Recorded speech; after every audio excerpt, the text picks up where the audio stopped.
Halo semuanya. 2019. Aku, gadis berumur 14 tahun yang saat itu sedang duduk di bangku kelas 3 SMP. Yang aku lakukan hanyalah bermain dan belajar.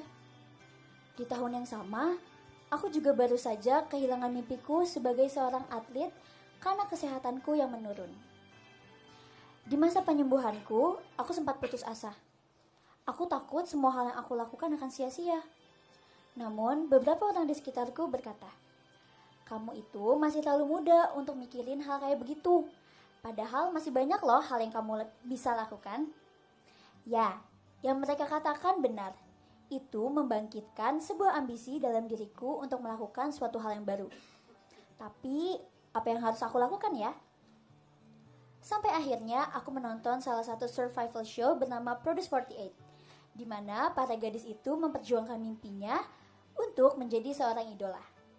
Di saat itu juga, aku menemukan fakta bahwa AKB48 memiliki sister group bernama JKT48, idol grup terbesar di Indonesia. Pada saat itu, dalam pikiranku adalah, aku bisa nggak ya kayak mereka? Kayaknya mustahil deh. Namun, setelah kesehatanku membaik dan mendapat dukungan dari orang sekitar, pikiranku berubah menjadi, aku yakin aku bisa seperti mereka. Rasanya aku ingin membangkitkan semangat mudaku lagi. Walau sempat gagal di audisi generasi ke-8, namun pada 1 Desember 2019, Tuhan menakdirkanku untuk bergabung di generasi ke-9. Mungkin Tuhan juga sudah menakdirkanku untuk bertemu dengan keluarga kecilku, yaitu kami. Tanpa mereka, aku tidak tahu bagaimana aku akan melewati berbagai masa sulit di sini. Terima kasih ya. 2020. 4 bulan setelah aku bergabung di JKT48, virus corona malah masuk Indonesia dan terpaksa kita semua harus melaksanakan lockdown. Pada tahun ini aku bingung, apa yang harus aku lakukan di sini agar aku bisa berkembang. Shonichi generasi 9 pun baru bisa dilaksanakan setelah 9 bulan kami di sini, tanpa penonton. Ya, di tahun ini, aku juga terpaksa harus kehilangan teman-temanku karena adanya restrukturisasi.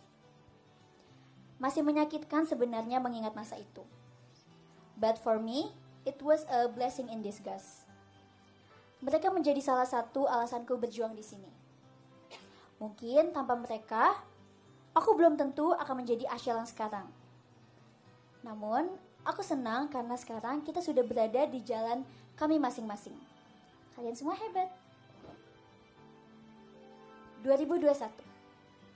Perjalananku baru benar-benar dimulai di sini. Aku masih ingat sekali perasaan campur aduk yang terjadi saat pertama kalinya terbentuk JKT48 New Era. Karena tidak ingin mengecewakan teman-teman yang sudah graduate, aku merasa aku dan teman-teman New Era harus berusaha 2 kali lipat dari sebelumnya. Aku takut semua pengorbanan itu tak berarti. Namun, aku tidak ingin perasaan takutku menghalangiku untuk maju ke depannya. Aku tidak ingin menjadi seorang pengecut yang takut dan terus bersembunyi di balik ketakutanku.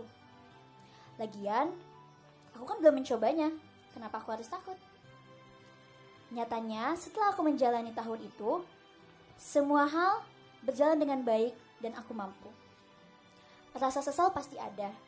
Tapi aku lebih baik menyesal telah mencobanya daripada menyesal karena tidak melakukannya sama sekali.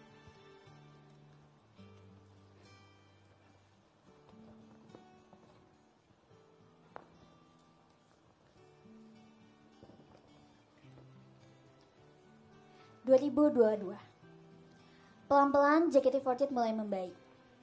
Aku senang saat JKT48 mulai dikenal melalui banyak platform, salah satunya adalah TikTok. Aku juga bersyukur karena mulai banyak orang awam yang mengenalku dari platform tersebut. Aku percaya kita semua sudah diberi rezekinya masing-masing. Jadi tidak perlu membandingkan mana rezeki yang lebih bagus atau rezeki yang lebih buruk. Karena itu semua udah ada porsinya kok. Mungkin di tahun pertengahan 2022, aku belum mengerti bagaimana caranya menghadapi sebuah ketidaksukaan dengan besar hati. Yang bisa aku lakukan saat itu hanya menangis setiap hari. Bahkan, aku sempat takut dengan adanya hari esok.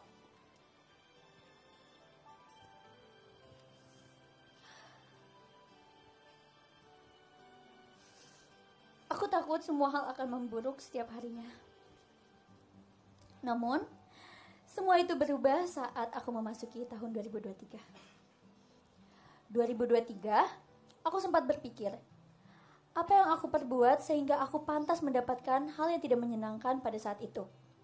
Tapi, daripada mencari jawaban itu semua, aku memilih untuk mencoba tidak selalu menyalahkan keadaan, yaitu dengan menjadi orang yang selalu bersyukur dan berdoa. Keadaan semakin membaik. Aku merasa semua hal telah membaik, dari sisi diriku maupun JKT48. Ini bisa dibilang menjadi tahun paling bahagiaku. Aku mulai nyaman dengan diriku sendiri, bahkan JKT48 pun menjadi zona ternyamanku. Aku sudah tahu mana hal yang harus dimasukkan ke hati dan hal yang lebih baik diketawain aja. Aku bersyukur karena aku memiliki sikap itu, perlahan-lahan hal baik mulai datang.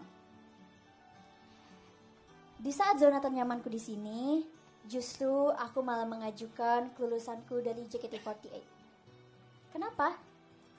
Karena aku ingin lulus dari sini dengan perasaan puas dan bahagia. Dan pada tahun 2024, tahun dimana aku membacakan surat ini, surat kelulusanku. Aku sangat amat bersyukur kepada Tuhan Yang Maha Esa, Allah Subhanahu wa Ta'ala yang telah memberiku rezeki melalui dipertemukannya aku dengan orang-orang baik di sini. Aku juga ingin berterima kasih kepada keluargaku, Momi, Ayu, Justin, Abi, dan Apa cuy. Tanpa kalian, aku tidak bisa menjadi sekuat sekarang. Terima kasih sudah menjadi garda terdepan untukku, sudah selalu mengalah dengan waktuku, selalu mengerti perasaanku, dan selalu mengarahkan yang terbaik untukku. Bahkan jika ada kehidupan setelah ini, aku tetap ingin memilih kalian menjadi keluargaku. Untuk teman-temanku yang masih berjuang di sini, semangat ya. Mungkin saat ini kalian kehilangan satu teman. Namun bagiku, aku kehilangan 56 teman terbaikku di sini. Terima kasih ya. Aku percaya semua itu tidak ada yang kebetulan. Mungkin untuk beberapa saat aku akan merasa kehilangan karena sudah tidak ada kalian dalam hari-hariku. Namun aku yakin semua hal pasti akan berlalu. Terima kasih untuk sudah selalu ingin menjagaku. Terima kasih karena sudah saling ingin mengenal. Dan terima kasih sudah berjuang sejauh ini. Selalu jaga diri ya. Mulai sekarang kita jalani mimpi kita masing-masing. Aku akan terus memperhatikan kalian dari jauh. Aku sayang kalian. Benar-benar sayang. Untuk para staff, terima kasih banyak ya untuk bimbingannya. Aku senang sekali bisa berada dalam keluarga JKT48. Terima kasih juga untuk kerjasamanya selama di sini. Di balik member yang hebat, juga ada kalian para staff yang gak kalah hebat. Terima kasih sudah melakukan itu semua di sini demi JKT48. Dan yang terakhir untuk kalian, para penggemar terbaikku. Terima kasih banyak untuk segalanya, segala-galanya. Seperti yang aku katakan di graduation announcementku, awal tujuanku masuk dan bergabung di JKT48 karena aku ingin menjadi alasan orang lain bahagia. Aku ingin kalian menemukan semangat hidup kalian lagi setelah melihat kehadirannya diriku. Terima kasih untuk segala waktu, perasaan, mental, fisik, dan materi yang sudah kalian tumpahkan ke diriku. Aku sangat senang dengan segala dukungan positif dari kalian sekecil apapun itu. Aku bersyukur karena Tuhan sudah menakdirkan jalan hidupku agar bertemu kalian semua di sini. Terima kasih ya untuk semua penggemar yang mengenalku dari awal aku di sini sampai di sekarang.